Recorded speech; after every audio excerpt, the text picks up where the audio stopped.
te sentí reacio a decir autista. Ay, sí, yo también. Sí, por todo el tema del lenguaje inclusivo. Yo estaba así, que no lo suelte, porque es que como uno no sabe. Todas las dificultades se dan por la poca tolerancia que tenemos hacia los demás. Y esa poca tolerancia que tenemos hacia los demás viene de una falta de educación sobre la diferencia. Sí. Pero por lo menos a nosotros nunca se nos sentaron a decirlo, todos somos diferentes. Al revés, en mi colegio piden que todos somos iguales.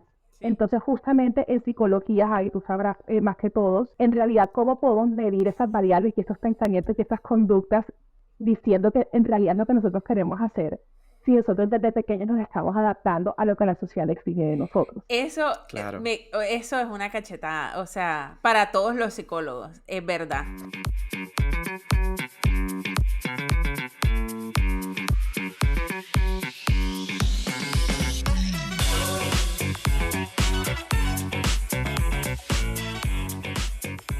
Hola, bienvenidos y bienvenidas a un nuevo episodio de Déjame Pensarlo Podcast. Yo soy Javier. Y yo soy Natalia y hoy tenemos Déjame Pensarlo con invitados. Podcast con alguien con más. Alguien más, sí, ¿cierto? Siempre se me olvida, Javi, que es con alguien más. Y hoy tenemos... Déjame pensarlo con alguien más. Tremenda invitada y tremendo tema, ¿no?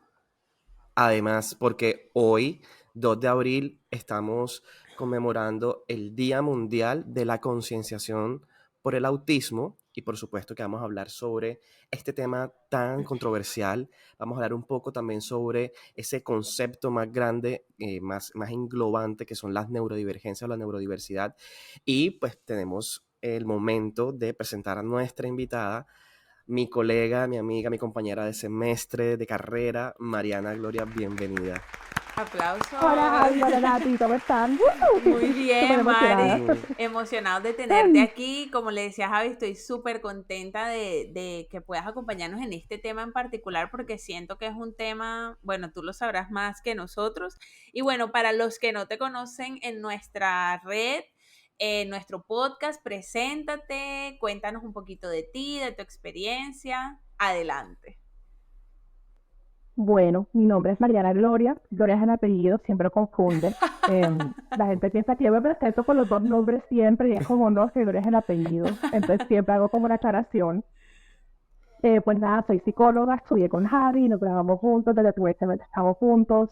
Soy neuropsicóloga de la Universidad de Salamanca, mi maestría, y trabajo con niños, adolescentes, mi enfoque es trastorno del neurodesarrollo, entonces todo lo que es autismo, trastorno por déficit de atención y hiperactividad, trastorno del aprendizaje, trastorno de la comunicación,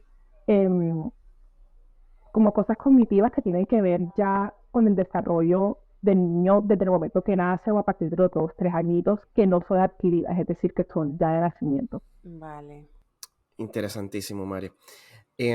Nos encanta tenerte en este podcast, en este episodio, porque nos gustaría que habláramos y desmitificáramos un montón de tabúes que están alrededor de este tema tan complejo, además, porque es un tema sumamente complejo y más hoy en día en donde vemos una proliferación de diagnósticos, que eso también es un temita que queremos tocar más adelante en el podcast.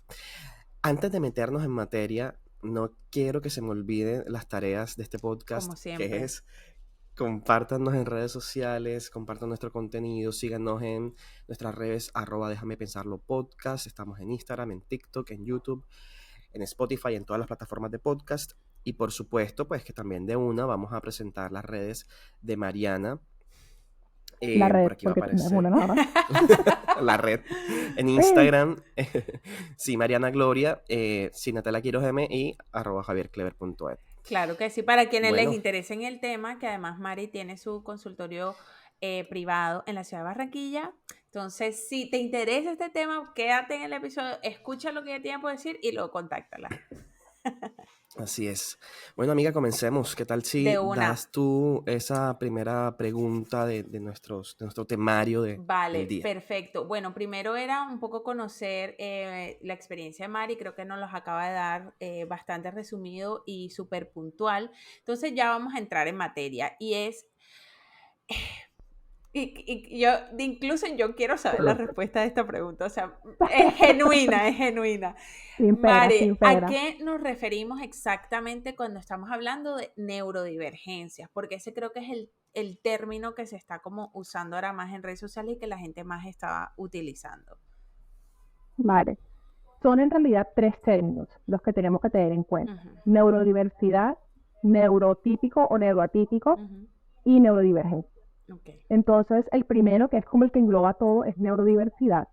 La neurodiversidad hace referencia a la idea que las personas experimentamos, interactuamos con el mundo de forma diferente. Ok. ¿Listo? Todos somos diferentes, no hay una forma específica como el cerebro se deba desarrollar. Si ustedes se comparan con sus amigos, con sus compañeros, con sus familiares, uno siempre va a tener una forma de reaccionar entre diferentes estímulos de una forma diferente pues a los demás. Ujú. Y eso precisamente es la neurodiversidad, que todos somos diferentes, todos actuamos diferentes, todos pensamos diferente. Ahora, dentro de O sea, esas hasta diferencias, este momento, perdón, te interrumpo, hasta este momento cuando hablamos de tranqui, neurodiversidad, no estamos Nada refiriéndonos a nada patologizante. atípico. Exacto, simplemente es una exacto, manera de decir cada quien tiene una estructura Sí, un neuropsicológica, por sí, cableado, decirlo de alguna cableado diferente, forma, un diferente. cableado, un calado gracias. diferente. Exacto, excelente, clarísimo. Exacto. Entonces, por ejemplo, en los colegios estamos, voy a decir peleando porque es una pelea, pero pues no es como la palabra política para usar. Estamos peleando por la neurodiversidad porque así tú no tengas un diagnóstico, nosotros sabemos que en psicología no todo es patológico, no todo es Sí. un diagnóstico del DSM. Ujú, Así tú no tengas una patología o una condición o un diagnóstico, todos aprendemos de maneras diferentes y ujú, todos necesitamos una ayuda o una forma diferente en alguna cosa. Siempre va a haber alguna parte que tú digas, como no es que a mí se me dificulta esto, se me dificulta lo otro, yo aprendo mejor así, el otro aprende mejor asado. Entonces, esa misma neurodiversidad es la que queremos que esté presente en los colegios, sobre todo los colegios que son de corrientes muy tradicionales, que es ujú. muy de todos siéntense, todos callados, todos haciendo el examen en silencio, sin alzar la mano, sin respirar básicamente. Entonces, estamos peleando por eso. Ok. Ahora, Ujú, listo, dentro de esa neurodiversidad, nosotros como sociedad y estadísticamente hablando, hemos identificado ciertas formas de comportarse o de pensar que son normales o que la mayoría de las personas piensan o actúan de esa manera. ujú. Entonces, obviamente, ¿qué es normal? Soraya Lewis, toda la carrera, ¿qué es normal? Para ustedes, ¿qué es normal? Cuando a ti te dicen que es normal, el concepto de normalidad que está establecido por la sociedad. Ujú, Entonces, nosotros no podemos decir es que esto es normal y lo que no sea esto es anormal. Dentro de esa misma neurodiversidad, como les digo, ya no utilizamos lo que es normal y anormal, sino que utilizamos las palabras neurotípico o neuroatípico. ujú, Entonces, la neurotipicidad son las personas que dentro del rango de la normalidad actúan o se pueden desenvolver en la sociedad. Y el neuroatípico es aquel que se sale de los parámetros que nosotros como sociedad hemos establecido que es lo esperado para la persona. ok. Pero esto me parece súper interesante porque, a ver, esto me genera un poquito Curiosidad. de confrontación, sí, de Ah, curiosidad. ajá. Porque justamente cuando hablamos de normalidad, y es lo que, bueno, desde mi punto de vista como profesor que enseña medición y evaluación, siempre pensamos en la normalidad estadística y en que las variables psicológicas se comportan más o menos como variables normales, donde la mayoría de las personas estamos en el centro, en esa porción grande de nuevo aquí campana de Gauss, ¿cierto? Exacto, Entre menos una y una desviación estándar en términos técnicos, y lo exacto. que no es tan típico y lo que se sale de la normalidad es lo que es menos frecuente que está hacia esas colas. Entonces, ya aquí estamos incluyendo otra visión de lo que es normal porque estamos incluyendo a normas sociales y aceptación social y culturales. ¿Es correcto como entiendo el asunto? Sí, y son ambas cosas. Obviamente Ujú, nosotros, como en algún momento mencioné, estadísticamente hablando, lo normal es efectivamente, como Javi dice, lo que la mayoría de la población hace. ujú, Pero también tenemos que tener en cuenta que como nosotros vemos que los otros hacen algunas cosas, nosotros nos adaptamos y en vez de hacer lo que nosotros mm, pensamos o lo que nosotros creemos, hacemos lo que los demás hacen.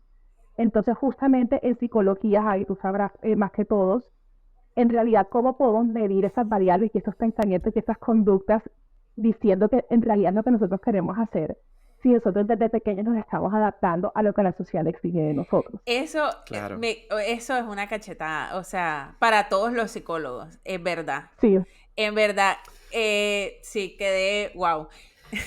Y eso me recuerda a una anécdota que tú nos contabas un día, Mari, creo que fuiste tú, que decías como que algo del portero, yo, ¿por qué tengo que saludar al portero? ¿Fuiste tú? sí, sí, Sí, sí, no sé fui si nos yo. recuerdas un poquito sobre ese tema Sí, de las interacciones sociales que de alguna forma la sociedad espera que tengamos y luego, ¿por qué tengo que hacerlo? Nos cuestionamos un Ajá. poco eso, no sé. y aquí creo que van a entender un poquito más a dónde voy con el tema de la sociedad. Eh, tuvo un paciente, pues ya adulto, que él me decía, yo por qué tengo que saludar al portero del edificio si a mí no me interesa tener una relación con el portero del edificio. Ujú. Entonces yo le dije, tienes toda la razón, porque es que esa interacción que tú haces con el portero, con el de la tienda, con el de la calle, con el que le pagas el parqueadero, esas interacciones aquí en Colombia y sobre todo en Latinoamérica en general, uno tiene que interactuar y saludar a todo el mundo. Pues si Ujú. tú te vas a un país nórdico, allá nadie saluda a nadie. Ujú. Todo el mundo está en su propio mundo y yo no tengo por qué estar saludando todo el tiempo. O por ejemplo, el tema de ir a un restaurante y cada vez que el mesero te trae servilleta, te trae un Gracias. cubierto, te trae no sé qué, tú gracias, Gracias. gracias, gracias, gracias, gracias. Eso en Europa no es así. En Europa es como, porque me está dando las gracias si estoy Ajá. haciendo mi trabajo. Claro. Entonces, claro, hay autistas que dicen, a mí se me dificulta mucho ir a un restaurante porque ese vaivén de la conversación se me dificulta y tener que estar dando las gracias y tener que hacer como ese small talk con las personas no me gusta, Claro. pero eso es algo social de Latinoamérica. Eso Ujú. si tú te vas a Europa, eso no es así. Me Ujú. imagino que pues en Asia también va a cambiar. Claro, y por eso también las pruebas, Javi, creo que va, o sea, lo que tú decías no te confronta, sino que complementa, se adaptan. De Porque hecho, es que sí. si tú mides algo Total. con una regla que Claro, está es desajustada, te va a dar una para mala para lo medida. local. Ujú. Total, se lo digo a mis estudiantes todo el tiempo, si vas a comprar un niño en un test de aptitudes escolares con población española, a ver, obviamente no le va a ir tan bien como se esperaría. Pero sabes que, volviendo al tema de este caso que La nos acabas de contar, universidad. Ok, justamente aquí eh, vemos cómo entonces una persona que puede tener un diagnóstico de autismo se siente presionado socialmente a actuar de una manera cuando su cableado es distinto. exactamente. Ujú. Así es. Súper Interesantísimo. interesante. Entonces eso, ahí vendríamos hablando de ya la diferencia entre neurotipicidad y neuroatipicidad. Exactamente. Ujú. Esos no son términos médicos. Es Ajá. decir, a ti no te van a diagnosticar con una neurodiversidad. A ti un médico no Ajá. te va a decir tú eres neuroatípico o tú eres neurotípico. Ok. Son términos que la sociedad ha adoptado para referirse a esas diferencias y más que todo para sentirse parte de algo, para, para poner una etiqueta que diga, ok, no, yo no estoy loco, Ujú. yo estoy haciendo las cosas mal, es que yo soy diferente. Ahora, otra vez, todos somos diferentes, pero hay rangos de diferencia. Ok. Entre la diferencia uno puede estar dentro del rango normal o puede estar, como dice Javi, una o dos desviaciones por fuera de lo que se espera. Exacto. Bien, Interesante. y nos hace falta hablar de algún término. Ya hablamos de neurodiversidad, hablamos de Neurodiversidad, neurotipicidad. neurotipicidad, entonces neuroatipicidad o neuroatípico o neurodiverso, que también es otro término, neuroatípico y Ajá. neurodiverso, son palabras que, Ujú. palabras más, palabras menos, son la nueva forma de decir no normal. Entonces, para no decir es que el niño es normal y el niño no es normal, entonces uno dice es neuroatípico o es neurodiverso. Ok. O sea, son palabras como que con los movimientos del lenguaje inclusivo de pronto han aparecido para dejar de Exacto, segregar. Ujú. exacto. Sí, Entonces, dar un poco políticamente sentido, exacto. correcto es exacto. Ujú. Y la neurodivergencia es cada área en la que la persona difiere de lo que es normal. Entonces, Ajá. el autismo es una neurodivergencia, el TDAH es una neurodivergencia.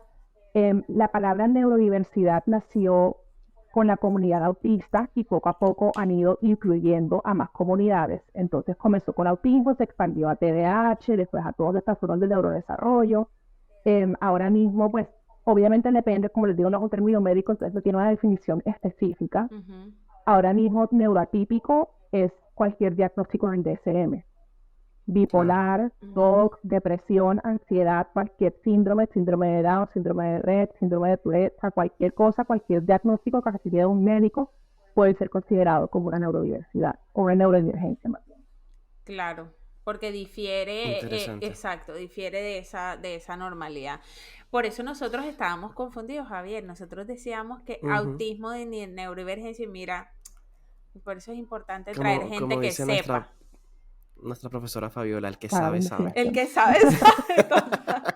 El que El que sabe, sabe, sabe. sabe. Mira que Total. acabas de decir algo que me llama mucho la atención, y es que dijiste es comunidad de autistas o comunidad Sí, algo Autista. así dijiste, sí. Y me llama mucho la atención porque justamente con la proliferación de los medios de comunicación, el acceso a la información, las redes sociales, el internet, hay todo un movimiento detrás de el trastorno del espectro autista, y todo un tema bien complejo que es el diagnóstico, el autodiagnóstico, que también lo hemos hablado en este podcast antes, eh, que yo entro a internet, a una página web y empiezo a identificarme con esos ciertos criterios diagnósticos, entonces yo me asumo como parte de esta población. ¿Cómo podemos ver esto? Porque es que realmente hay dos vertientes. Por un lado, hay quienes dicen, uy, los diagnósticos de trastorno del espectro autista han aumentado en los últimos años. Por otra parte, también tenemos las personas que se autodiagnostican y empiezan a crear comunidades y redes alrededor de estas características particulares. Entonces, bueno, yo creo que me fui muy lejos, porque ni siquiera hemos definido en primer lugar a qué, a qué hacemos referencia con el trastorno del espectro autista. Pero bueno, partamos de ahí y después vamos a la pregunta que hice. Me pegué la enredada del siglo, pero No, dale. hombre, está No, yo te bien. entendí Estoy 100%. emocionado. Estoy Yo te emocionadísimo por entendí saber un montón de 100% cosas. y Javi, por ahí te sentí, antes de contestar la pregunta, quiero hacer una aclaración súper grande que yo sé que si no la hago ahora se me olvida y la gente te va a molestar después en los comentarios. Te sentí reacio a decir autista. Ay, sí, yo también Sí, estoy. por todo el tema del lenguaje Yo inclusivo. estaba así, yo que no lo suelte, porque es que como uno no sabe. Persona con A autismo. nosotros nos enseñaron en la universidad y a mí en la universidad, en las prácticas, en todas partes donde yo he trabajado y estudiado, te enseñan el lenguaje inclusivo. Entonces, person first. Ajá. Entonces, es terminología de la persona. Entonces, persona con autismo, persona con depresión, persona con TOC. Siempre es Ajá. la persona primero y el diagnóstico después. ¿Qué pasa? Los mismos autistas dicen, yo no puedo separar el autismo de mí. El autismo me define a mí como persona. Yo soy Mariana y al lado está autismo y después Mariana con autismo. No lo puedo separar.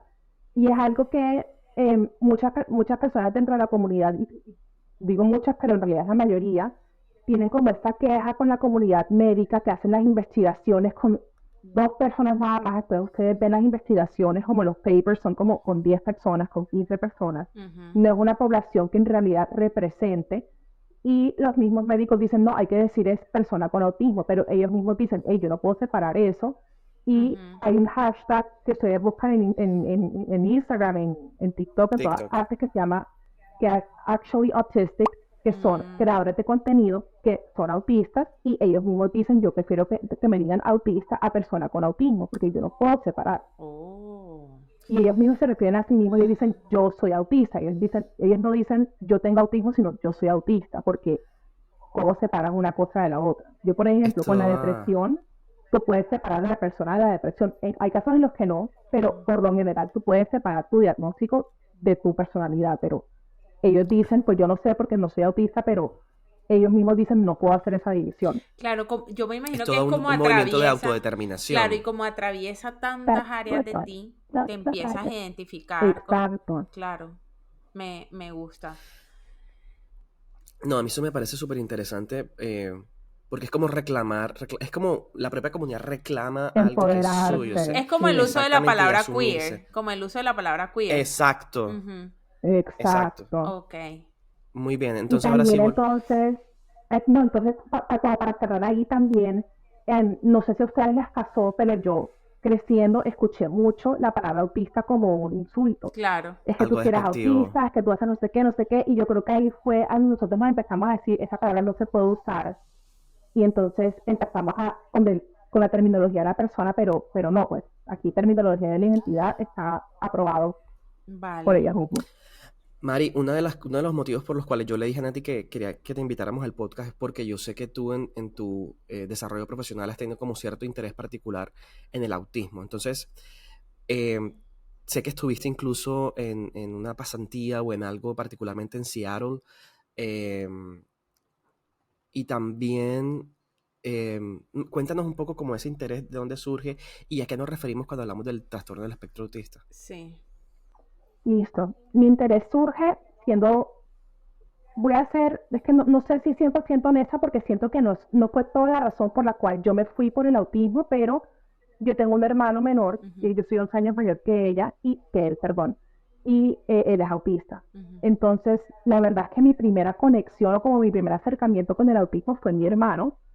Yo no estuve muy involucrada en su proceso de diagnóstico y como las intervenciones y todo eso, porque pues yo estaba chiquita, él nació cuando yo tenía 11 años, él fue diagnosticado cuando yo tenía 14, yo estaba como a la adolescencia, yo pues con mis amigos para arriba y para abajo.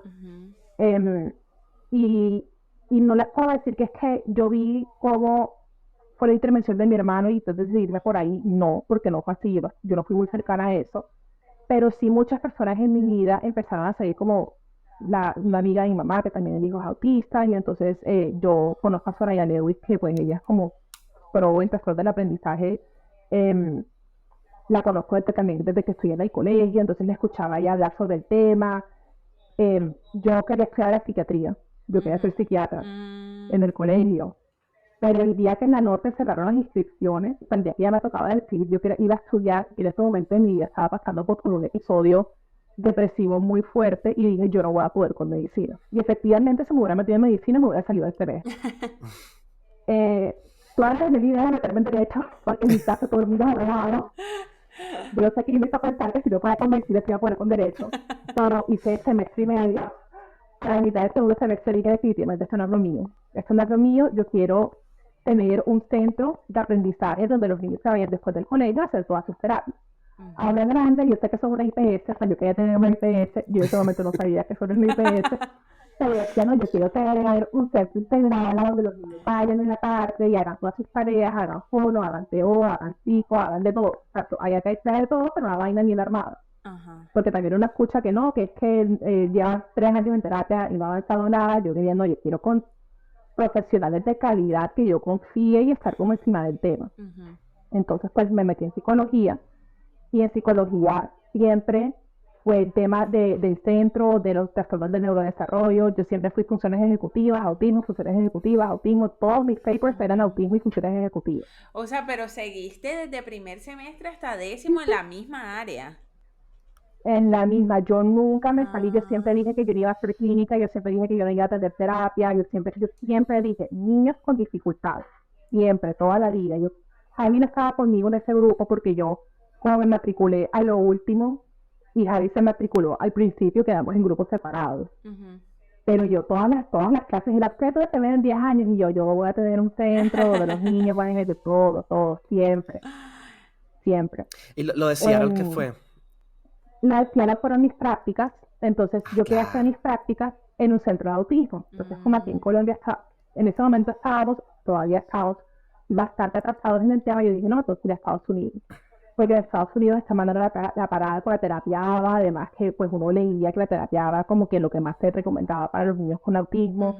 Entonces apliqué un poco de centros y al final el que más me gustó fue el de Seattle. Entonces todavía existe una clínica de autismo donde tienen un centro integral, hay psiquiatra, hay psicólogo, hay terapia ocupacional, hay fonoaudiología, hay fisioterapia, está como todo el combo completo. Hay una clínica de conducta, hay una clínica de alimentación, hay una clínica de pensamiento, mejor dicho, está súper bien armado. Es del gobierno, no es privado, básicamente una IPS. Y pues allá fue donde me terminé de enamorar del tema y además reforcé que yo sí servía para esto, porque ¿cómo se dice esto? Como los directores. Sí, como tus tutores. Mis tutores me decían, Mariana, tú no sabes la cantidad de personas que empiezan el doctorado en psicología y se van por el lado del neurodesarrollo y llevan 3 a 4 años en el doctorado y cuando pasan a la práctica clínica el primer día salen corriendo. Entonces, pero qué forma de aproximarlo a uno. Oye, dejen que uno intente al menos, Dios. Total. No, y es que me enamoran al final, que ellos me lo confesaron, me dijeron, nosotros pensábamos que tú no ibas a poder, porque pues nosotros hemos visto que gente que ya, imagínate, ya una varón chiquitica, de 23 años, allá yo sola del otro lado del mundo, porque hacía lo que era de Estados Unidos y partía del otro lado. La escuela, otro idioma, un tema en el que nunca había trabajado, un tema en el que no conocía, una terminología en inglés que tampoco estaba familiarizada con eso. Claro. Y el día uno me fue súper bien. Y entonces ellos no se esperaban eso. Ellos decían, no, esta pelada aquí no se va a aburrir, se va a ir, va a decir que no le gusta y se va a volver a su casa. Entonces al final me dicen, nosotros no, o sea, estábamos nerviosos, no sabíamos qué esperar. Y entonces eso a mí me dijo, ok, además de que me gusta, soy buena y tengo como esa facilidad para hacer la conexión o tener la paciencia y la tranquilidad que requiere trabajar. No lo digo porque con todo sea, pero allá llegaban pues los casos más difíciles. Entonces eran autismo con síndrome de Down, autismo con trastorno de la conducta, autismo con esquizofrenia. El tema de las comorbilidades es súper complicado. Las comorbilidades, sí. O sea, si ya de por sí el tema del Qué autismo en sí difícil. mismo es súper complejo, ahora imagínate con comorbilidades. Qué difícil. Re fuerte. Bueno, entonces, ¿cómo le explicamos a nuestra audiencia que no es psicóloga? Que no son psicólogos. O que sí lo es, pero como yo no tienen ni idea de la que definición. Por ahí pasamos hace mucho tiempo, ya se nos olvidó. No, y además que estaba viejo cuando lo aprendimos. Ahora ya hay muchas, o sea, hay cosas que Mariana ha dicho que en la universidad ni por ahí. Jamás. No, y les voy a tirar un dato que se van a... A nosotros nos enseñaron autismo con el DSM-4. Ah, sí. Exacto. Es cierto. Sí, es correcto. Entonces, lo que nosotros nos enseñaron no es autismo, porque ya el DSM-4 recoge, creo que son 5 criterios, que si me las preguntan no lo voy a saber, no me los pregunten, recoge 5 diagnósticos y los junta todo dentro del trastorno del espectro autista. Ah, claro. Imagínate. Ese es en el 5. Porque antes está separado el Asperger, no sé qué, y ahora todo lo junta antes era espectro. Asperger, trastorno autista, síndrome de Rett, y había otros 2, que no me acuerdo de los nombres porque ya no se utilizan para nada, entonces lo tengo como... Si lo leo sé qué es eso, pero no me acuerdo precisamente, es como PDD o PPD, algo así. Ok. Entonces a nosotros, por ejemplo, yo sé que a Nati estaba un año arriba que nosotros. 2. O un semestre. 2 años bueno, arriba. a Nati 100% se lo enseñaron con el DSM-4, sí. A Javi y a mí nos tocó el cambio, porque nosotros esta clase la dimos en el 2014, el DSM-5 del 2013, pero yo me acuerdo que la profesora nos mandaba a estudiar, era con el 4. Y hay muchas cosas que yo me acuerdo que ella nos decía del trastorno del espectro autista, por ejemplo, cuando lo comparaba con el trastorno de personalidad. Ahora no me acuerdo si es esquizoide o esquizotípica, pero una de esas dos hacía la comparación y yo me acuerdo de esa comparación y yo digo, eso no es así.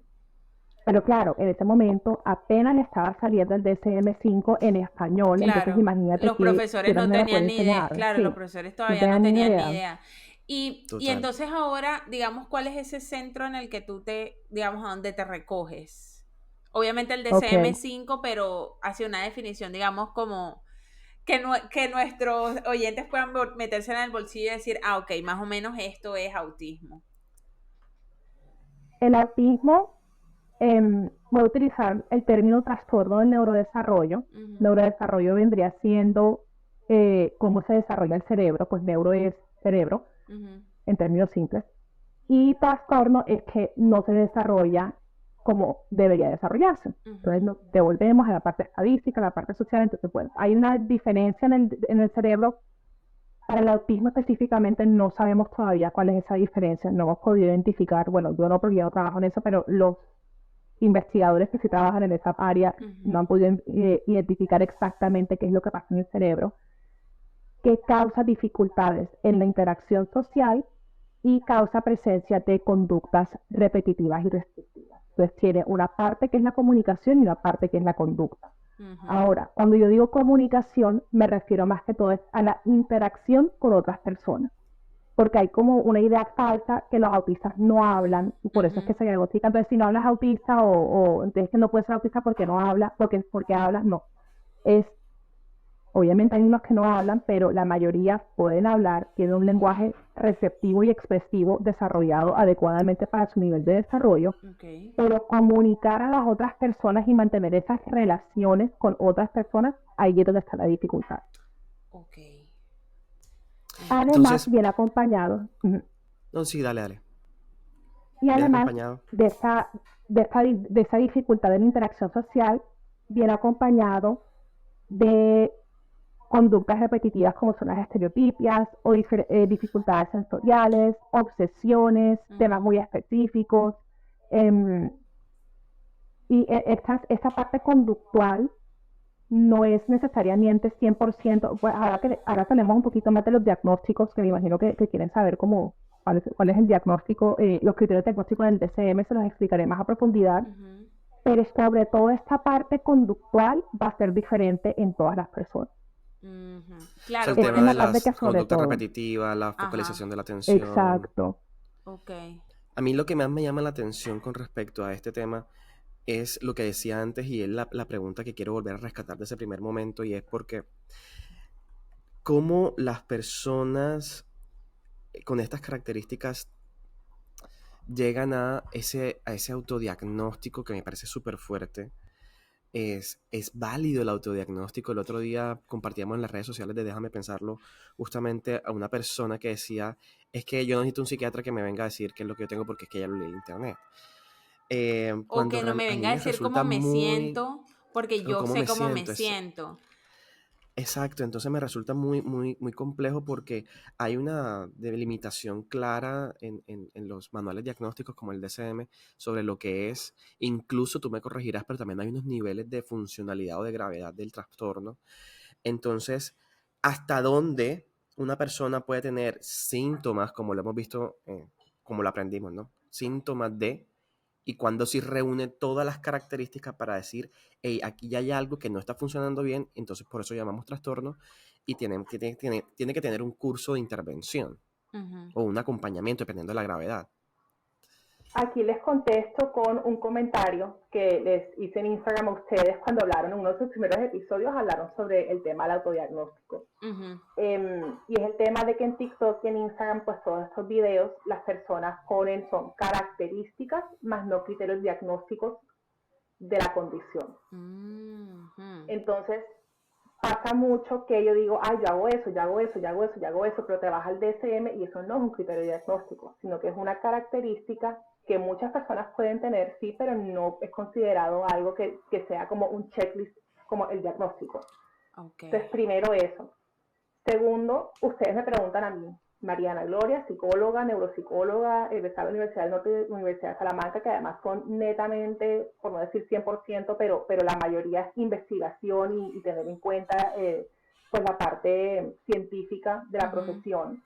Yo no estoy de acuerdo con el autodiagnóstico, por dos razones, y esto es en general. Ujú. Primero, porque la persona entonces llega a automedicarse, tiene mucha ansiedad, se puede deprimir, mejor dicho, hay muchas consecuencias a tu ponerte esa autoetiqueta sin en realidad hacer todo el proceso de evaluación. Eh, y segundo, porque, y esto no sé si Nati ahí querrá como meter la cucharada, pero Ujú. no entiendo cuál es el afán de las personas de ser parte de la moda. Entonces yo siento que ahora está de moda tener TDAH, ahora está de moda tener autismo. Entonces Lo Me dijo, no sé robaste si lo las se les palabras de la dijo, ocurre. boca. lo dijo, ya. Ya me Que siento yo el otro bien, me día, siento apoyada, porque es que la gente es como, ya, ya. el otro día Y estaba hablando con un amigo. obvio no son todos, obvio no son todos porque hay personas que Claro, efectivamente sí, por eso buscan el diagnóstico, pero yo veo un pocotón de gente que quieren ser parte de él, pero ¿por qué quieres un diagnóstico? Yo no entiendo esa Sí, oye, parte. me parece súper, súper relevante eso que estás diciendo. Yo el otro día estaba hablando con un amigo que está en Australia y te voy a robar las palabras, Rafa, porque me pareció muy chistoso. Él lo decía a modo de burla, pero también un poquito a modo de crítica de estos movimientos ahora, que todo tiene que ser un diagnóstico, todo tiene que ser una etiqueta. Y él ajá. decía como que no, pues ya las personas, no importa si son heterosexuales, homosexuales, si son trans, ya eso de lo trans, ¿cuál? O sea, ahora ni vegetariano, ni vegano, ni nada. Ahora quieren ser es disléxico, discalcúlico, de TDAH, Apego apego ansioso, ansioso, no sé herida qué. de infancia. ¡Ey, Y cálmate! que te quiero decir que uno lo ven en los jóvenes. Es decir, yo que soy profesor de chicos que tienen como 10 años de diferencia conmigo, profe, es que yo tengo depresión, profe, es que yo consumo tal, me medico con tal antidepresivo, antiansiolítico, no sé qué. Yo decía, wow, ¿qué está sucediendo? ¿Por qué ese Mm. afán de la etiqueta? Creo que es por también como el hecho un poco de encontrarle sentido y encontrarme en el otro también, como Claro, no estoy que lo solo. hablamos en ese momento Ay, en el episodio sobre autodiagnóstico. pero ya se está saliendo un poco de control. A mí con el tema de autismo me pasó el otro día, pedí una consulta de algo, no voy a decir de qué, porque creo que se puede hilar fácil y llegar a quién es la persona. Eh, y no era de psicología, pero era de otra especialidad médica. Y Y bueno, y la persona me dijo, hola, bueno, gusto conocerte, no sé qué, quiero que sepas que soy autista, tengo TDAH y no sé qué. Y era la persona que me iba a atender, lo cual no me importó, pero era como que yo, o sea, esto no tiene nada que ver con que tú me atiendas a mí, no necesito esta información, o sea, no sé, me pareció como que... Sí, ¿para qué la prevención? ¿O Sí, para qué el exacto, disclaimer? No sé. exacto. Y porque no tenía absolutamente nada que ver con él, o sea, no tenía nada que ver con lo que yo estaba solicitando. Entonces, fue la primera interacción, o sea, me dio su nombre, me dio su apellido y después me dijo esas dos características. Qué Yo cosas. ahí lo voy a defender un Ajá. poquito, Sí, sí, porque yo un también, poquito. la idea es Sí, entender también, ¿no? exacto. Pues sí, yo sé que no lo puedes decir exactamente porque era la consulta, pero sí pasa que las personas autistas a veces tienen dificultades para entender ciertas cosas, por ejemplo el sarcasmo, si tú no dices las cosas literalmente no la van a entender, o referencia a algo que sea muy social, hay que explicárselos. Ok. Entonces, si yo te digo a ti de entrada que yo soy autista, tú vas a entender en teoría, porque pues sabemos que no es así, en teoría vas a entender que si yo te pregunto cómo así esto o me puedes explicar más esto, es porque, no porque yo sea boba o porque no entienda las cosas o porque no te quiera entender a ti, no te estaba prestando atención, sino porque físicamente se me dificulta este aspecto. Vale. Pero bueno, Obviamente va a haber, sí, escuchándote, Mari, ¿sabes qué se me ocurriría? Entonces, por ejemplo, decir, mira, soy esto y necesitaría de ti tal cosa, porque yo quedé en las mismas. O sea, yo no exacto, tenía ni idea sí, de lo así que es, me estás diciendo y para mí fue... así es, Y yo soy psicóloga, pero imagínate otra persona que vaya, un arquitecto, no sé, va a quedar exactamente en las exacto, mismas porque así no es. cobra significado. Entonces, gracias por eso, porque tal vez decir, bueno, tampoco es que ahora ellos tengan por qué educarnos a los demás, pero, oye, Uh-huh. ¿qué necesitas de mí en esta interacción particular? O cómo nos Pero sabes podríamos que facilitar las cosas, no sé, tal vez por ese lado. eso nos habla justamente de la necesidad que existe de que hablemos más de estos temas, de que sean temas que todos Ujú, conozcamos. Porque de si a acuerdo. mí un profesional que me va a atender en una consulta me dice, hola, mucho gusto, y yo soy autista, ya yo debería saber a qué se refiere y cuáles son las formas en que yo me voy a comunicar con él, ¿bien? O con ella. Pero eso no sucede en la vida real. Por eso es la importancia de días como hoy o semanas como las que estamos, en donde hay que hacer campañas para concientizar a las personas sobre qué es, para desestigmatizar y también para promover la inclusión de las personas, porque eso también es otro tema, ¿no? Cómo la sociedad puede también llegar a excluir porque una persona tiene estas características o tiene Ujú. estos diagnósticos. Y creo, Javi, no sé si ibas a decir algo, No. porque quería conectarlo con la siguiente pregunta que habíamos preparado y es, por ejemplo, Mari, hablando de esto que me pasó, ¿qué desafíos crees que las personas con autismo enfrentan en entornos educativos y laborales? ¿Cuáles son las cosas más comunes, digamos, desde tu experiencia que pueden experimentar y también para nosotros educarnos a través de estos espacios y, por ejemplo, que no les pase como a mí, tener un poco más de herramientas o entender el por qué es importante hacer ese disclaimer del diagnóstico? Y esto no es nada más con el autismo, es con cualquier diagnóstico en realidad. em, en cada persona se va a manifestar diferente, cada persona va a tener dificultades y fortalezas y necesidades diferentes. Em, yo lo que veo que más se le dificulta tanto a los niños con autismo como a los niños con TDAH es, por ejemplo, la regulación emocional. Ujú, En los niños con TDAH, porque si hay un claro retraso en el desarrollo del lóbulo frontal, que es el que nos inhibe, ujú. y en las personas con autismo porque esa misma dificultad para interactuar o comunicarse socialmente hace que no entiendan o se les dificulte entender el punto de vista de los demás y que lo que yo hago puede que a mí me cause felicidad, al otro le cause tristeza y lo que a la otra persona le causa felicidad, yo entiendo porque a mí no me causa felicidad. Entonces, como esa teoría de la mente, de ponerse los zapatos de los demás, de la empatía, eh, puede fallar o puede ser una área de dificultad de muchas personas con autismo. Entonces, yo siento que todas las dificultades, por lo menos en el colegio, no nada más en el colegio, sino en el mundo en general, en el colegio, en el trabajo, en la tienda, en todas partes, todas las dificultades se dan es por la poca tolerancia que tenemos hacia los demás. Y esa poca tolerancia que tenemos hacia los demás viene de una falta de educación sobre la diferencia. Sí, Entonces a nosotros nunca se nos sentaron, que ya yo veo que los colegios lo están haciendo, pero por lo menos a nosotros nunca se nos sentaron a decirlo, todos somos diferentes. Al revés, en mi colegio querían que todos fuéramos iguales. sí, Entonces, tener ese discurso de todos somos diferentes, el colegio le brinda ayuda a cada niño según la dificultad que tenga. Entonces, ¿por qué no te puedo hacer eso, mi corazón? Porque este colegio acepta las diferencias de todos y todos somos diferentes. Y hace la dificultad de eso, pues yo lo voy a ayudar. Ahora, si tú haces eso desde chiquito, el niño va a crecer ayudando al otro, siendo respetuoso, siendo tolerante, y después cuando sea grande va a seguir así. O sea, se ha visto que si tú desde pequeño educas a los niños a ser inclusivos, ser tolerantes, aceptar las diferencias de los demás, ayudar cuando puedas, aceptar recibir ayuda también, porque ese es otro tema. Que no yo necesito ayuda, yo puedo yo solo, que también es un tema muy de los papás, creo que el niño es capaz de cualquier cosa y él no necesita ayuda, pero no, también hay que aprender a recibir ayuda. Desde chiquito les estás enseñando eso, entonces ya van a ser unos adultos inclusivos o que hagan inclusión, que sean más tolerantes con el tema de la inclusión. Yo veo mucho, sobre todo en la costa, y esto en todos los países ocurre. En todos los países ocurre, pero sabemos que en la costa el tema de intolerancia es mucho más fuerte. sí, Hay mucho tabú y mucha estigmatización hacia todos estos diagnósticos, no nada más autismo, sino síndrome de Down, trastorno por déficit de atención. Entonces el TDAH no es que tenga dificultades atencionales, sino que es una persona floja. Y entonces tenemos también el falso concepto que el autismo y el síndrome de Down son personas que no pueden hacer nada y que están tiradas todo el día, y puede ser, suena muy feo, pero muchos papás me lo han dicho, entonces sé que es una realidad.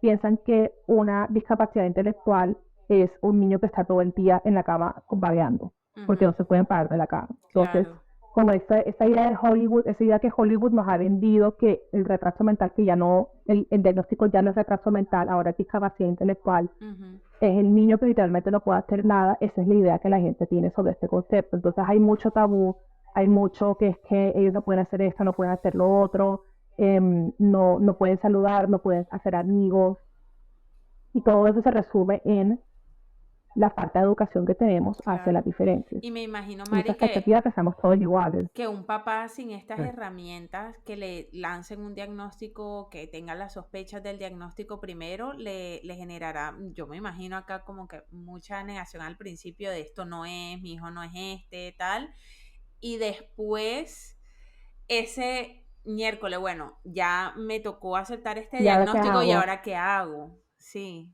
Sí, y justamente allá quería ir porque uno podría pensar desde la ignorancia y muchas personas, pues nosotros sabemos que existen maneras de hacer intervención al respecto, pero ¿cuáles son esas líneas, grandes rasgos de intervención para estos temas, particularmente para algo tan complejo como lo es el autismo, por ejemplo? Y sus Entonces, familias ahorita también. mencionaste algo que, sí, exacto, para mí me quedó en la, en la retina y lo anoté aquí en el iPad y dijiste ABA, porque yo Ok. tengo ciertas asociaciones con el concepto que no son del todo positivas, pero vamos entonces a que tú nos expliques un poquito sobre cuáles son los enfoques de intervención de estos trastornos. Javi le va a contestar primero a Nati y después te contesto a ti. Dale, perdón, yo aquí metiéndome Entonces, en la mitad. tranqui. Entonces, no sé si la Nati fue pregunta, pero sí es un tema que quiero tocar, que es el diagnóstico, pues el día que el niño recibe el diagnóstico, Ajá. o el día que el niño, por X o Y motivo, va al pediatra y el pediatra lo remite a neuropediatra y el neuropediatra lo remite a neuropsicología y el neuropsicología lo remite a psiquiatría, y los papás están, pero si mi niño es normal, mi niño no tiene nada, mi niño, yo también me demoré en hablar, yo también hacía esto, yo también hacía lo otro, y recibir ese primer diagnóstico que usualmente me toca a mí, porque, a ver, todos los diagnósticos para mí tienen que ser multidisciplinarios, Sí. todos. En la niñez, sobre todo porque hay mucho, con el autismo específicamente, hay muchas condiciones que se parecen, como lo son la esquizofrenia infantil, esquizofrenia pues con psicosis infantil, que antes el autismo era considerado un tipo de psicosis infantil. También está trastorno de la comunicación, trastorno de estereotipias. Ahora mismo no me acuerdo cuál es, pero hay varios que se parecen. Y también nosotros sabemos, pues aquí los que somos psicólogos y para los que no son, hay muchas conductas y muchas como cosas de la personalidad o pensamientos que se pueden ver afectados si, por ejemplo, tienes un tumor. Entonces, como tienes un tumor en la cabeza que te está haciendo presión en el lóbulo prefrontal, entonces tú no estás pudiendo inhibir y prestar atención. Eso no significa que tengas TDAH. Significa que tienes una masa en el cerebro que te está haciendo actuar como estás actuando. Claro. Entonces, el diagnóstico tiene que ser multidisciplinario. Entonces, psiquiatría, neurología, que es neuropediatría, fonoaudiología, porque puede que no sea autismo, sino que sea un trastorno en el lenguaje. El fisioterapeuta también manda un resumen de lo que pasa, el terapeuta ocupacional, mejor dicho, a mí me llegan pacientes que me dicen, no, que a mí mi tía me dijo que de pronto las autistas, para ver si tú en una sesión tienes que llevarlo al niño para ver si es o no es. Ajá. Y me pasa con TDAH, con autismo, con de todo, y entonces hay muchos papás que cuando escuchan cómo es el proceso, desisten. Ok. Oye, eso que Sabiendo acabas de decir es súper interesante. Terminaste, perdón. No, sí, pregúntame y continuamos. No, es que este tema tiene demasiados hilos. Si ustedes me dan permiso, y aquí me quedo 5 horas. Total, No, es que esto está muy bueno. Cada vez que dice algo tengo otra pregunta. O sea, eso de que todos tienen que estar de acuerdo, explícanos eso cómo va. Todos tienen que estar de acuerdo, tú mandas el reporte, pero si pediatría no está de acuerdo con lo que tú dijiste, porque además a nosotros nos miran por debajo del hombro y el psiquiatra entonces dice otra cosa, ¿cómo llegan a eso? Yo corro con la suerte que yo no trabajo directamente con este neuropediatra, pero sí él me manda muchos pacientes. Y él teniendo su propio IPS donde hace la misma evaluación neuropsicológica, él le dice a sus pacientes, prefiero que te la haga ya mañana. Entonces, él me manda muchos pacientes y entonces él también, tú ves como la historia clínica o en la hojita donde pones las revisiones, entonces hace videotelemetría, resonancia magnética, TAC, psiquiatría, no sé qué, o sea, les mandan un poco de cosas, porque uno también, ustedes saben que lo del DCM, uno tiene que decir que no es, y ya después te quedas con lo que sí es. Yo digo mucho a los papás, esto no es como el colesterol que tengo un examen de sangre y me salió el colesterol y encima de 200 es y abajo de 200 no es. Ok. No. Total. En psicología esto es criterio clínico, esto es ojo clínico, esto es subjetivo, esto es caso por caso, esto no hay un checklist que si cumplan el checklist sientes bien y si no también. No, eso no es así. Yo cuento con la suerte que este neuropediatra confía mucho en el trabajo que yo hago, entonces yo no me he sentido por demasiada, como que yo sé que no dice, no sé, Mariana dijo, pero yo no pienso, no. Ok, bueno, bien ahí, pero ustedes tienen que estar de acuerdo, o sea, como que entre ambos llegan como a la conclusión y luego se lo dan a los papás, no, porque es que ahí voy, entonces yo no trabajo directamente con él.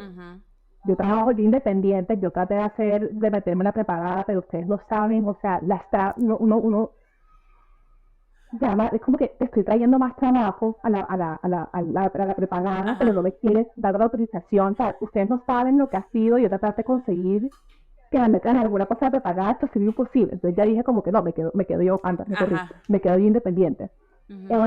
Entonces, pues, me mandan a mí el niño, yo hago la evaluación, que una evaluación pues es compleja, larga, son varias sesiones, hablo con los papás, hablo con el niño.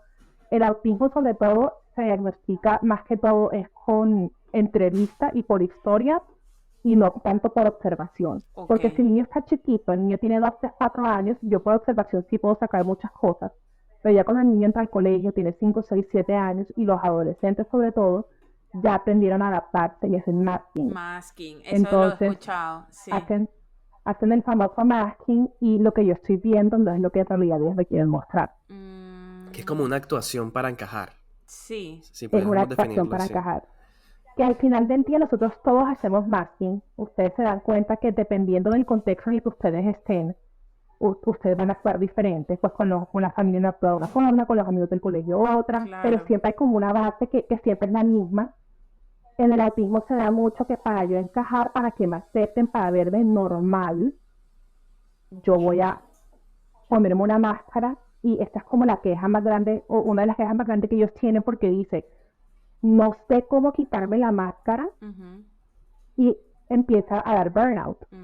Porque llevo días, semanas, meses, años con una máscara puesta que no sé cuándo ni cómo quitarme y ustedes saben que esa energía psicológica, o no sé cómo cuál es el término, Nati me corregirá, que requiere uno ponerse esa máscara, por ejemplo, El hay una etapa que yo hay grupos, el recurso Sí, que te la genera, carga. claro. hay grupos sociales en los que yo no puedo ser yo 100% y me toca, no ser una persona completamente diferente, pero sí me toca hacer un esfuerzo para poder compaginar un poquito con otras personas.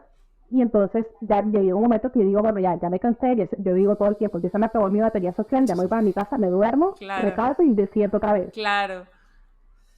De acuerdo. Mari, entonces, ok, este es como cómo se llega al diagnóstico. Entonces ya tú tienes el diagnóstico, estás clara, se lo dices al ¿Está? papá. Eso me Pero digo, imagino. el papá me puede decir que sí, Sí. que no, que es que, y entonces yo con Bomba. la terapia mi niño va a ser normal, entonces es Ajá. explicarles que además me he dado mucha cuenta que hay muchos papás que reciben el diagnóstico y nadie les dice, ¿y ahora qué? Ujú. Nadie les Vendría dice, ¿y siendo la ahora parte qué? ya de la intervención. No Y es por tanto la eso, intervención, Javi, sino también de las O expectativas. sea, ¿qué va a poder hacer claro. mi hijo? Yo me imagino. Como ¿Qué va a que poder hacer mi hijo? se me dañó la Porque vida, o sea, debe ser muy... yo siempre, a ver, si ustedes ven en las redes sociales, hay muchas mamás que tienen niños autistas y entonces hay en las redes sociales a decir que esto no es algo malo, esto es algo bueno, entonces también meten el tema de religión, pero si voy a aprender aquí a alguien que esté viendo esto, sé que ustedes dos no, pero que entonces que el tiempo de Dios es perfecto y que Dios me mandó a sus hijos por algo y entonces el guerrero más fuerte de cómo te, la vaina del guerrero esa cuestión que De siempre Dios, dice, el guerrero ¿cómo más es? fuerte de Dios, Ajá, que las batallas más difíciles a sus las mejores batallas guerreros. Se los da su sí, mejor ese. ajá, Sí. eso. Entonces, mierda, no, o sea, de verdad, bueno, hay casos en los que de pronto es más fácil, pero hay casos en los que tú dices, se me dañó la vida. Ok. Y eso es algo que yo sí quiero que los papás sepan que sí pueden pensar eso. Esto no es lo que yo quería para mi hijo. Ujú. Esto no es lo que yo quería para mi vida. Uno tiene su hijo y uno tiene, entonces, claro, uno queda embarazada. Bueno, yo no sé porque yo no quedo embarazada, pero me imagino que las personas quedan embarazadas, las mujeres quedan embarazadas y tal, lo van a meter para el colegio y va a estar en fútbol y va a estar en ballet y va a ser reina de carnaval, no sé qué. Entonces, y se va a casar y los nietos, entonces uno tiene ciertas expectativas que me parece normal, uno tener las expectativas para los hijos, Claro. que se las quieran imponer es otra cosa, que eso es otro tema. No vamos a imponer aquí expectativas, Claro. pero uno tiene sus expectativas. Y te salen con una cosa de estas que además uno tiene en la cabeza el pocotón de tabú de el niño que autista nunca va a ser independiente, el niño cuando se quiere nunca va a poder hablar, nunca va a poder hacer eso, nunca va a poder hacer lo otro, que hay un porcentaje que sí, Ujú. que nunca van a hablar, que nunca van a ser independientes, que siempre van a necesitar apoyo de una persona externa o familiar, no sé qué.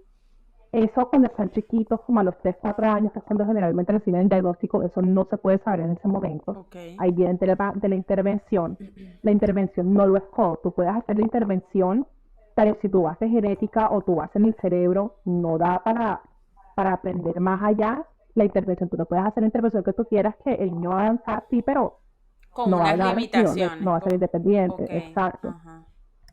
Entonces el tema del diagnóstico, ese momento en el que a mí me toca decirle, porque claro, ellos vienen a donde mí ya con la sospecha del neuropediatra, porque el neuropediatra dice que le parece que hay autismo, entonces el neuropediatra dice que hay autismo, pero él no puede ser autista porque él no aletea. Entonces, como toda la educación, mira, no todos los autistas aletean, hay autistas que no aletean, hay autistas que hablan, hay autistas que no hablan, es un espectro. Les explico entonces el tema de los colores, si ustedes se meten en la paleta de colores, que no es una paleta, es un espectro de colores, ustedes cada vez que van subiendo un poquito les va cambiando el código. Claro. Así tal cual es el autismo, no hay dos iguales. Mm. Eso no es que la mayoría hacen esto o la mayoría hacen otro, no hay dos iguales, absolutamente todos son diferentes. Entonces también viene el tema de que el hijo de mi vecino es autista y él hace eso, pero mi hijo no hace eso, entonces... Uy, eso debe ser dificilísimo Es trabajar Sí. con papás. todo muy complejo y bueno, aquí como dijimos nos podemos quedar horas y horas hablando. Ahí me faltó también que me respondiera la preguntita sobre la terapia. Ah, sí, pero ahora yo viene.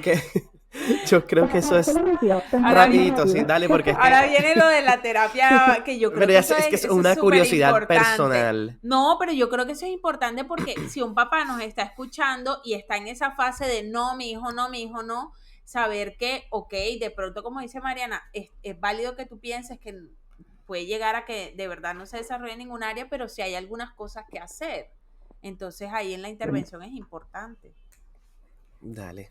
El problema, y yo sé lo que dice Javi, porque obviamente yo hice mis prácticas enamorada de la terapia ABA y viendo todo lo que la terapia ABA podía hacer sin saber la controversia que había detrás de la terapia ABA.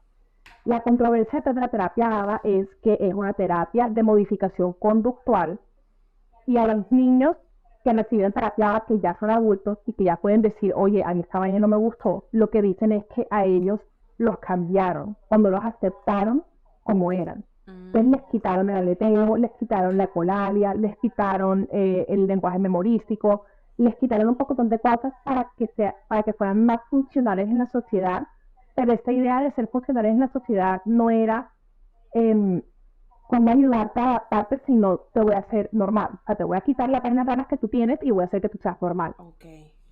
Que tú no puedes hacer eso porque es una condición de por vida. Tú no puedes dejar de ser autista.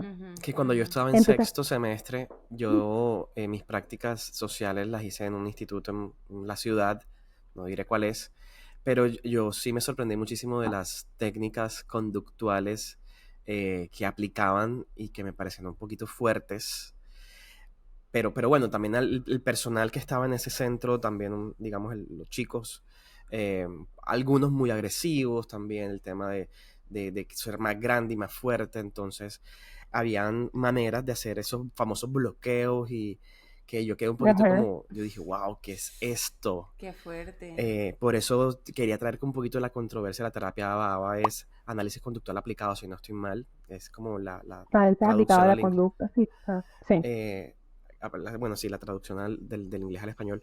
Y es uno de los enfoques que tú dices que más se utiliza para la intervención en el autismo.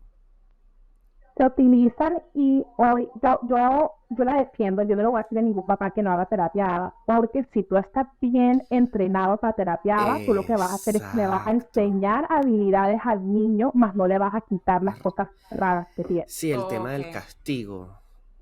Ya, por ejemplo, la terapia ABA de hoy ya no se castiga. Exacto, entonces es como, no es satanizar la terapia en sí misma, sino buscar al profesional que la sepa hacer bien y que esté actualizado. Claro. Exacto, entonces les digo, por ejemplo, para tu ser terapeuta ABA en Estados Unidos y en Canadá, tú tienes que haber hecho una maestría avalada por el board de ABA, que es el BCBA. Tienes que hacer una maestría que esté avalada por el board, tienes que hacer un examen, tienes que primero ser Behavior Technician, que es RBT, tienes que hacer no sé qué cuántas horas de trabajo supervisado, después tienes que hacer un examen larguísimo que casi nadie pasa, es súper difícil de pasar, tienes que se demoran como 2 años haciendo el examen, tienes que hacer ciertas horas al mes de educación, entonces ir a charlas o reunirte con tu equipo de ABA y entonces hacer investigación, y mira, yo me leí este cosa y yo me leí lo otro, entonces es una cosa que para que tú todos los años puedas renovar tu certificado de terapeuta ABA es complejo, es súper exigente. Pero volvemos aquí al tema Colombia, de lo que hemos hablado en este podcast. Imagínate. Sí. Aquí en Colombia hay 2, hay uno en Bogotá y uno en Barranquilla. Imagínate. Certificados, porque eso es lo otro. Entonces viene un centro y me dice que hacen terapia ABA y tú les vas a preguntar qué entrenamiento tienen. No, que nos leímos un libro. Ajá, exacto, sí. Como todo. No, que hizo un diplomado. Hizo un curso. Entonces otra vez el tema es súper complicado. Este es un tema muy, muy fascinante, de verdad que siento que he aprendido muchísimo en esta horita. De verdad, Mari, mil gracias por todos estos conocimientos y por toda tu experiencia compartida aquí. Vamos a colocar otra vez aquí, recuérdanos tus redes, @Mariana Gloria, ¿cierto? En Instagram. Sí, .Mariana Gloria. Sí, .Mariana Gloria. También tenemos a Nati Quiroz, @Natalia_Quiroz_M, @JavierClaire.ed. Y, por supuesto, nuestras redes sociales de Déjame Pensarlo Podcast. Yo quiero compartir contigo algo que leí justamente cuando estabas en Twitter para esta semana. Me salió un neuropsicólogo español que hablaba sobre la complejidad del diagnóstico y de lo importante que es la interconsulta y del diagnóstico interdisciplinar, porque al final era un chico que tenía todo un rollo de conductas desadaptativas y resulta que, como tú dices, tenía un tumor en el área prefrontal. Por aquí se los voy a dejar para que en el link de la descripción, para que lo revisen. Es un tema súper interesante. Y bueno, volver a decir que es importante que sigamos haciendo conciencia sobre las características de las personas con autismo, de las autistas, las características de la neurodiversidad, que todos somos diferentes y que por supuesto todos debemos vivir en una sociedad más inclusiva. Nati, Mari, no sé si quieran aportar algo al cierre del episodio. Sí. Yo que me robé el micrófono. No te preocupes. Mari, antes de irte, y como hoy, el día que va a salir este episodio, estamos conmemorando la importancia del Día Mundial sobre la concientización sobre el autismo. Y paréntesis, el 21 de marzo que acaba de pasar fue el Día Internacional de la Concienciación por el Síndrome de Down. Cierro paréntesis. Ah, cierto. Oye, sí. Ya, que paréntesis ahí. Parece que yo estoy esperando aquí el tiempo que no te pero preocupes. Ustedes habían caído en cuenta que como el síndrome de Down es una trisomía en el parche cromosómico 21, fue lo que salieron el 21 de marzo. Así es. Oye, no tenía... Yo lo aprendí este año también. No tenía ni idea, pero buenísimo eso. Y así ya más nunca se nos olvidará. Mari, quería como, digamos, hacia la gente a pie, que cerremos este episodio con una intervención tuya, la gente a pie, todo esto que hemos hablado hoy, ¿cómo dirías que podemos ser más conscientes? ¿Cómo podemos participar y apoyar la causa? ¿Qué nos podrías decir? Yo creo que la forma más fácil y lo que he visto que más ayuda a las personas a concientizarse es cuando tienen a alguien cercano en su familia o en su círculo social que es autista o que tiene algún diagnóstico. Entonces, si a ustedes están interesados, porque obviamente hay personas que dirán, no, yo no voy a hacer eso, pero si nosotros estamos interesados en concientizarnos y en aprender más, obviamente en internet hay muchas cosas que son verdad y muchas cosas que son mentiras, pero por lo general uno sabe como cuáles son las páginas de internet que sí se pueden confiar, entonces la de los ministerios de salud de diferentes países, la CDC, pues todas estas cosas, uno puede aprender, uno puede buscar acercarse a las familias como, oye, yo sé que tú tienes un hijo que es autista, dime cómo te puedo ayudar, porque llevar una lista de cosas de cómo ayudar a las personas es muy difícil por la misma neurodiversidad, claro. Entonces cada niño y cada familia van a tener necesidades diferentes. Me interesa saber más del tema, a mí misma me pueden escribir como, Mari, quiero saber más del tema, qué libros me recomiendas, qué autores me recomiendas, qué páginas me recomiendas, qué creadores de contenido autistas me recomiendas seguir, porque también hay unos que uno los ve como amigos. Chévere eso, los podemos dejar al final del episodio también si nos recomiendas alguno. Exacto, entonces, más que todo es como esa parte humana, aprender a desarrollarla. No sé exactamente qué decirles como para aprender a desarrollar esta parte humana, pero es eso, crear tolerancia, crear conciencia, es acercarse a las otras personas sin miedo, que es como otro tabú que hay en el autismo, que entonces uno no puede preguntar del tema porque entonces se va a ver mal. Sí. No, estas familias no tienen un grupo de apoyo. No hay un grupo de apoyo y es muy difícil también tú criar a un niño que tiene cualquier diagnóstico cuando todos los niños alrededor tuyo, todas las familias alrededor tuyo son neurotípicas. Claro. Entonces, que mi hijo hizo esto, que mi hijo no está haciendo esto, yo necesito un grupo de apoyo y es lo que los papás más me dicen es, yo estoy solo contra el mundo con mi hijo. Entonces, hacerles saber a estas familias que uno está ahí para ellos, para apoyarlos y sin miedo a hacer esas preguntas, que yo les garantizo que ninguna familia te va a decir, pero ¿por qué me preguntas eso? Claro. Ninguna. Es más, va a estar felices que alguien les está preguntando por fin, porque es como una manera también de desahogarse y de buscar ayuda. De acuerdo. Me encanta. No, yo creo Me que encanta todo esto. Este episodio, no sé, hoy creo que ha sido uno de los... Porque es que este es el episodio que menos conocimientos previos yo creo que tenía, entonces salí, mejor dicho, contenta y de verdad gracias Mari por lo que nos contaste hoy. Para todas aquellas familias que estén pasando por una situación similar, que tengan dudas, sé que puede generar mucha ansiedad, pero es mejor saber que quedarme con el desconocimiento y con el miedo a qué tal sí. Al menos María, sabiendo puedes hacer algo. Aparte del Instagram, ¿en dónde te contactan? Si alguien quisiera pedir una cita contigo, ¿tienes un correo electrónico o tú atiendes tus mensajes directos? Sí, pues ahí mismo en el Instagram yo tengo el link de WhatsApp y de correo electrónico. Si quieres, antes de los paso para que los pongan ahí, es pues picmarianagloria@gmail.com.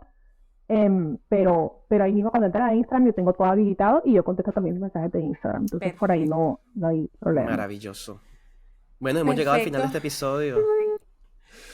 Sí. Con, Nos Muchas faltaron muchos temas. sí, con Total, muchas ganas de... tocar parte 2, toca parte 2 y de verdad que si alguien tiene dudas, como siempre les decimos, déjenos en los comentarios, respondan la pregunta de Spotify para saber que este tema les interesó, que es la única manera que sabemos que este tema les interesó. Comparte con alguien, alguna familia, que para que no se sienta sola, para que sepa que hay otras personas pasando por esto, que de este tema se está hablando, que se está investigando en este tema, hay profesionales formados en Barranquilla en este tema, y que pueden contar con ellos y nada, déjenos saber si les gusta y hacemos una parte 2. Aquí ya yo invité a Mariana Yo ya para siempre la a la parte orden, a mí me 2. encanta un micrófono, me encanta una cámara, me encanta una tarima, así que yo siempre a la orden. No, Me invitadísima a la encanta. siguiente parte entonces. Me encanta, Muchas entonces, gracias por invitarme, Pedro. Sí, yo, la ¿cómo? emoción que sentí cuando Javi dijo, nada, ya, sí, no, bueno.